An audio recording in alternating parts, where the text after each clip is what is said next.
Assalamualaikum warahmatullahi wabarakatuh. Salam komunikasi. Saya Purwanti Hadisiwi dari Program Studi Ilmu Komunikasi, Fakultas Ilmu Komunikasi, Universitas Padjadjaran.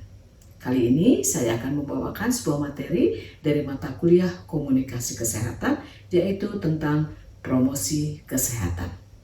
Pertanyaannya adalah, mengapa kita harus mempelajari promosi kesehatan? Padahal kita bukan tenaga kesehatan, kita bukan tenaga medis, apalagi dokter. Kita nanti akan menjadi tenaga ahli komunikasi yang bisa jadi akan sangat besar maknanya, akan sangat besar dukungannya, efektivitas komunikasinya ketika program-program kesehatan yang diluncurkan oleh kementerian atau dinas kesehatan atau barangkali juga dokter dan tenaga medis yang lainnya terkait kesehatan kepada masyarakat. Jadi promosi kesehatan tentu saja perlu kita pelajari, ya, apalagi kita berasal dari ilmu komunikasi dengan bidang kajian komunikasi kesehatan. Lalu, apa sih promosi kesehatan? Promosi kesehatan didefinisikan sebagai kombinasi upaya-upaya pendidikan. Jadi di sini ada ada kombinasi upaya pendidikan, juga kebijakan politik pemerintah, ya, dan organisasi yang mendukungnya, juga peraturan-peraturan yang mengikatnya. Jadi di sana ada kombinasi semua itu. Kombinasi seperti apa sih kesehatan itu ketika dikemas dalam pendidikan, mendidik masyarakat supaya sehat pastinya, tapi itu semua juga dipengaruhi oleh kondisi politik pemerintah, kemudian ada aturan-aturan yang mengikatnya, dan juga organisasi-organisasi lain yang diperlukan untuk terselenggaranya promosi kesehatan dengan baik pastinya. Nah, untuk apa? Di sini untuk atau akan menguntungkan kesehatan individu, kemudian kelompok, dan juga komunitas. Ya, apa yang dilakukan dalam promosi kesehatan itu. Yang kedua adalah definisi dari WHO. Apa kata WHO? Kata WHO, promosi kesehatan adalah proses untuk membuat seseorang mampu meningkatkan kontrol terhadap dan memperbaiki kesehatannya. Jadi melakukan kontrol terhadap kesehatannya tentu saja dan memperbaiki kesehatannya. Nah, ini sederhana saja seolah-olah, ya, apa yang dikatakan oleh WHO terkait promosi kesehatan. Jadi hanya untuk membuat seseorang mampu mengontrol dirinya, gitu ya, terkait kesehatannya. Kemudian yang terakhir yang disampaikan tentang definisi promosi kesehatan dari Kementerian Kesehatan kita, Kementerian Kesehatan Republik Indonesia. Apa katanya? Promkes adalah proses untuk memberdayakan masyarakat. Jadi di sini adalah proses pemberdayaan. Tidak selalu harus disuapi, tidak selalu harus dikasih tahu, tapi mereka sendiri, masyarakat sendiri yang pada akhirnya memberdayakan dirinya. Untuk apa? Untuk meningkatkan kesehatan menuju derajat kesehatan yang optimal, ya. Jadi mereka yang memberdayakan dirinya sendiri, berperan aktif, ya, dalam mendukung perubahan perilaku dan lingkungan, ya. Nah, Kemenkes melakukan itu, ya. Kemenkes melakukan pemberdayaan itu. Jadi masyarakat tidak pasif tapi dibuatnya aktif, berperan serta dalam meningkatkan kesehatan mereka sendiri. Itu, ya, itu tentang promosi kesehatan dari definisinya. Selanjutnya adalah elemen-elemen penting yang mempengaruhi promosi kesehatan. Bahwa promosi kesehatan itu nggak akan jalan kalau nggak 3 elemen penting itu ada. Ya, apa saja? Yaitu tata kelola kesehatan yang baik. Apa tata kelola kesehatan yang baik? Yaitu bahwa pemangku kepentingan seperti pemerintah harus membuat kebijakan yang memberikan dampak baik untuk kesehatan masyarakat. Jadi di sini ada peran pemangku kepentingan seperti pemerintah tadi yang harus membuat kebijakan yang baik dampaknya untuk kesehatan masyarakat. Jadi tata kelolanya mesti baik dulu. Kalau tata kelolanya semrawut, amburadul, acak-acakan, nggak akan terjadi promosi kesehatan yang baik itu. Kemudian apalagi literasi kesehatan. Kalau literasi kesehatan masyarakat itu baik, tinggi, maka promkes juga akan berjalan dengan baik. Tapi sebaliknya, ketika literasi kesehatan masyarakat itu rendah, maka promosi kesehatan seperti apapun juga tidak akan diterima dengan baik oleh masyarakat. Ya, nah yang ketiga apa? Kota atau lingkungan yang sehat. Lagi-lagi, promosi kesehatan tidak berjalan dengan baik ketika kota atau lingkungannya tidak sehat. Jadi itu ya, 3 elemen penting itu penting sekali diperhatikan ketika promosi kesehatan dirancang. Apakah 3 pendukung itu sudah terselenggara dengan baik, gitu ya, sudah cukup baik misalnya, nah baru promkesnya diharapkan bisa berhasil. Kemudian ini adalah strateginya. Seperti apa sih strategi promosi kesehatan menurut WHO? Singkat saja, sederhana saja ya apa yang disampaikan oleh WHO. Kenapa sederhana? Karena biasanya memang diharapkan diacu atau menjadi referensi, menjadi rujukan bagi negara-negara di dunia ini yang menyelenggarakan promosi kesehatan. Jadi seperti apa sih strateginya? Kata WHO ada 3, yaitu advokasi. Ya, advokasi promosi kesehatan adalah upaya mengajak para pemangku kepentingan. Jadi di sini advokasi itu melibatkan pemangku kepentingan yang lain. Jadi tidak bisa Kementerian Kesehatan atau Dinas Kesehatan bekerja sendiri, enggak bisa. Jadi ada advokasi, ya, harus ada atau dijalankan strategi advokasi, yaitu mengajak gubernur, mengajak wali kota, mengajak bupati, mengajak Pak Camat gitu ya, kepala desa atau RW, atau bahkan dukungan-dukungan pemerintah yang lain gitu ya, bahkan sampai ke RW dan RT, kira-kira seperti itu. Jadi advokasi adalah terkait pemerintah pusat atau bahkan sampai ke daerah yang terkecil sekalipun. Yang kedua apa? Social support, yaitu upaya mencari dukungan yang melibatkan tokoh masyarakat formal maupun informal, sehingga melalui mereka program kesehatan lebih mudah diterima oleh masyarakat.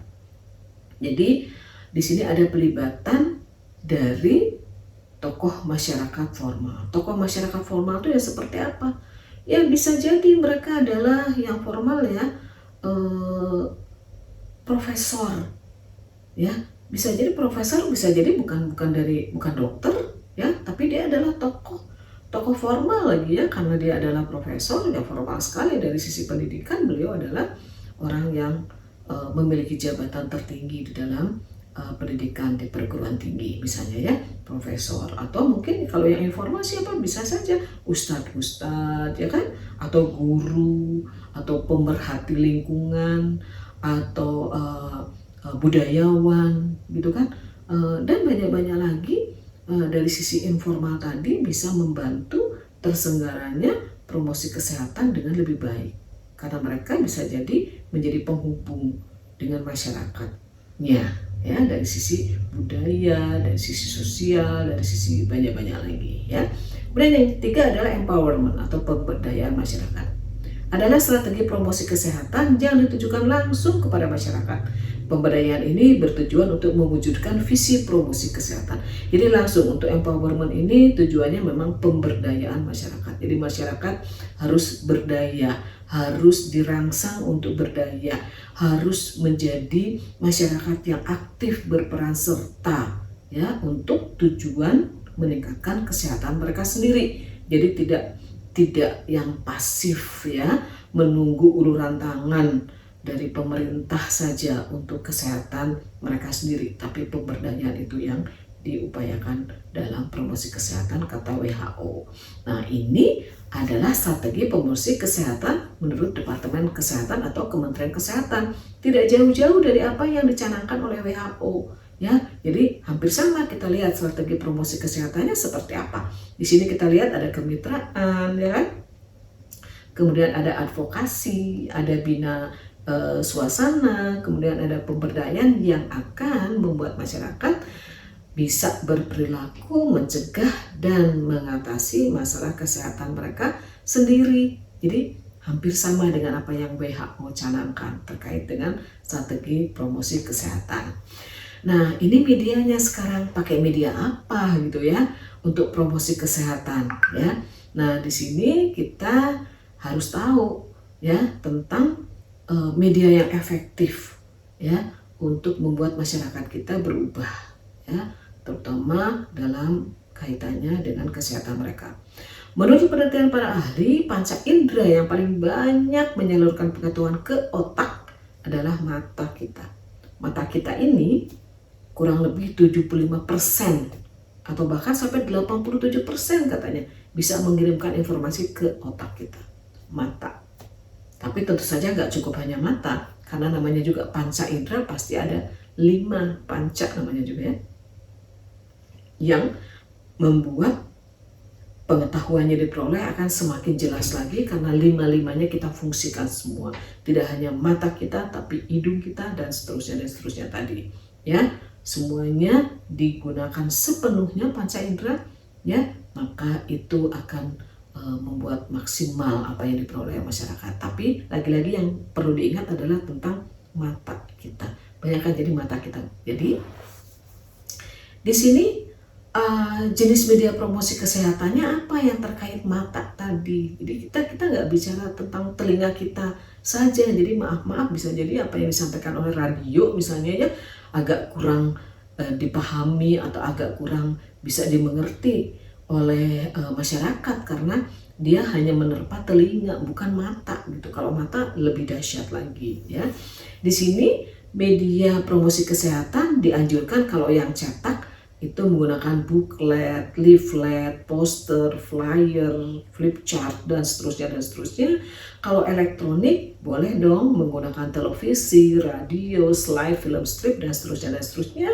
Kemudian kalau media luar ruang, bisa melalui media cetak seperti papan reklame, spanduk, pameran, dan seterusnya. Nah, sekarang karena perkembangan teknologi, kita juga jadi tahu tentang media baru, ya, yang berbasiskan komputer, internet, dan lahirlah media sosial dengan segala platformnya yang sudah tidak asing lagi buat Anda semua, yang selalu bahkan tergantung bahkan dengan informasi-informasi dari media sosial tadi. Jadi di sana kita bisa melihat bagaimana Twitter, bagaimana Instagram digunakan untuk mempromosikan kesehatan, tentu saja dengan poster atau apapun itu yang sama dengan apa yang juga digunakan dalam media cetak, tentu saja tidak menggunakan media Instagram seperti yang sekarang ini. Jadi ketika media baru sekarang sudah bahkan lebih digunakan oleh masyarakat, maka itulah yang barangkali bisa jadi lebih efektif ya menerpa masyarakat dan mengubah mereka sesuai dengan apa yang menjadi tujuan dari promosi kesehatan ya. Tapi tentu saja ketika masyarakat belum sepenuhnya diterpa oleh internet, maka booklet, leaflet, brosur dan seterusnya itu tentu saja masih diperlukan dan itu ada biasanya di puskesmas. Oke, lanjut. Nah, ini hanya contoh saja kalau booklet itu seperti apa ya. Kalau lembar paket lembar ya informasi di kementerian itu seperti apa, ini semua masih diproduksi oleh kementerian dan puskesmas atau dinas kesehatan di daerah bisa tinggal mengunduhnya dan mencetaknya sesuai dengan apa yang Kemenkes sudah buat sebetulnya, walau banyak juga yang kemudian membuatnya sendiri walau tidak secanggih seperti apa yang kementerian telah buat sebetulnya ya. Nah, ini adalah paket lembar leaflet tentang stunting ya. Kemudian ini adalah poster dan flyer terkait masih stunting juga ya. Yang tentu saja ini hanya contoh, jadi Anda bisa kasih contoh yang lain tentu saja yang lebih canggih, yang lebih mudah, yang lebih bisa jadi lebih interaktif sebetulnya ya ketika kita menggunakan media sosial. Oke. Nah, ini adalah 7 prinsip-prinsip promosi kesehatan kata WHO yang dicetuskan pada 1984. Apa katanya? Prinsip dari promosi kesehatan adalah untuk mengubah perilaku, ya, mengubah perilaku. Ini adalah sebuah efek atau hasil yang gak gampang ya. Perubahan perilaku itu tidak mudah, memang tidak mudah mengubah perilaku orang. Tentu saja diupayakan sebuah pendekatan yang khusus ya, tapi nanti kita lihat seperti apa. Kemudian perubahan sosial, ketika perubahan perilaku sudah terjadi, maka terjadilah perubahan sosial. Ketika perubahan sosial terjadi, maka perubahan lingkungan fisik juga sudah nampak. Karena ada perubahan sosial tadi, lingkungan jadi lebih sehat. Kemudian apalagi ketika lingkungan fisik sudah baik, maka pengembangan kebijakan untuk inovasi terkait kesehatan juga bisa dilakukan oleh pemerintah. Kemudian selanjutnya, ketika itu sudah terjadi, maka masyarakat menjadi berdaya sendiri, tidak selalu harus disuapi oleh pemerintah. Dan itu kemudian memunculkan partisipasi masyarakat yang lebih lagi, ya. Mereka bisa menjadi masyarakat yang partisipasinya aktif, ya, dalam upaya kesehatan mereka sendiri. Dan ketika itu juga sudah terjadi, maka mereka akan membangun kemitraan dengan pihak-pihak lain, bisa jadi dengan university, bisa jadi lagi dengan perusahaan, bisa juga dengan organisasi-organisasi non-profit lainnya yang tertarik dengan kesehatan, ya. Jadi kemitraan akan terbangun ketika prinsip yang 1, 2, 3 dan seterusnya telah terjadi. Oke? Nah, ini adalah tujuan dan metode promosi kesehatan. Jadi, tentu saja dalam promosi kesehatan harus ada tujuan yang ingin dicapai, ya. Tujuannya apa sih gitu dari promosi kesehatan ini? Nah, di sini ada 5 tujuan, ya. Tentu saja dengan metode yang bisa mencapai tujuan itu. Yang pertama, tujuannya untuk meningkatkan kesadaran akan kesehatan. Jadi pertama-tama kesadarannya dulu, ya. Tujuannya untuk menyadarkan orang, jadi awareness dulu gitu. Dengan cara apa? Kita membuat orang aware, ya, tentang kesehatan dengan cara ceramah, dengan cara kerja kelompok, dengan menggunakan media massa dan seterusnya. Yang kedua, menambah pengetahuan dengan menyediakan informasi. Setelah mereka aware, sadar, perlu sehat, maka mereka memerlukan informasi terkait kesehatan, karena sadar dulu bahwa kesehatan itu perlu, maka dia akan mencarinya. Kemudian setelah mereka mencari, maka mereka akan memberdayakan diri, self-empowering. Dan kemudian ketika mereka sudah self-empowering atau berdaya diri, maka mereka mengubah kebiasaannya. Dan ketika kebiasaannya udah berubah, maka lingkungan pun menjadi berubah. Nah, tujuan promosi kesehatan terjadi dengan baik karena metode pendekatannya juga sudah disesuaikan dengan tujuannya tadi, ya. Nah, ini adalah metode pendekatannya sekarang. Bagaimana caranya untuk mengubah misalnya perilaku gitu, ya. Di sini kita bisa melakukan metode individu.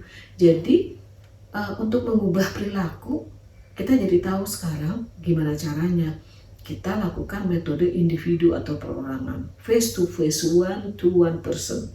Jadi kita datengin, kita ketemu dengan seseorang saja, bukan 2, 3 atau apalagi kelompok. Untuk apa? Untuk membina perilaku baru, ya. Untuk membina perilaku baru, misalnya seseorang itu overweight misalnya, ya, kegemukan. Padahal itu membahayakan dirinya, misalnya, ya. Kalau terlalu gemuk bisa diabetes, bisa dan seterusnya. Untuk mengubah perilakunya supaya dia mengurangi berat badan, gak bisa berkelompok. Jadi one to one person, face to face, ketemuan gitu, ya. Maka perubahan perilaku akan terjadi. Kemudian apalagi? Metode kelompok kecil. Kita bisa melakukan metode kelompok kecil. Kita ketemuan dengan 1 sampai 7 atau 8 orang, ya, sampai 8 orang. Tuh di sini bahkan membina kelompok kurang dari 15 orang. 8 sampai 15 lah, sebenarnya 15 juga terlalu banyak, tapi nggak apa-apa. Melalui diskusi kelompok, brainstorming, role play, demonstrasi atau games, maka kelompok akan berubah, ya. Tapi metode pendekatannya adalah ini, ada games, ada demonstrasi gitu, ya. Kemudian metode kelompok besar juga bisa kita lakukan, ya. Bisa kita lakukan yang di atas 15 orang, melalui ceramah dan seminar. Kemudian metode dengan pendekatan massa, bisa menggunakan media massa, bisa juga menggunakan ruangan yang besar untuk mencapai atau menghadapi halayak yang besar, yang banyak, lebih dari 100 atau bahkan 300 orang. Kenapa tidak gitu ya, kita beri sosialisasi tentang kesehatan, dan itu bisa dilakukan untuk setidaknya mengubah secara kognisi. Tapi kalau sampai ke perubahan perilaku, maka metode individu itu yang paling tepat gitu. Tapi kalau itu dirasa berat, bisa juga metode kelompok kecil. Bisa jadi itu juga bisa mengubah individu atau bahkan sekelompok kecil orang. Oke? Nah, itulah barangkali yang bisa disampaikan terkait promosi kesehatan. Semoga Anda memahaminya, tapi seandainya Anda ingin penjelasan yang lebih lagi, Anda bisa membaca referensi yang telah kami sediakan di rencana perkuliahan semester di awal perkuliahan tempo hari. Oke? Sampai jumpa lagi di pertemuan atau di topik selanjutnya. Terima kasih atas perhatian. Wassalamualaikum. Salam komunikasi.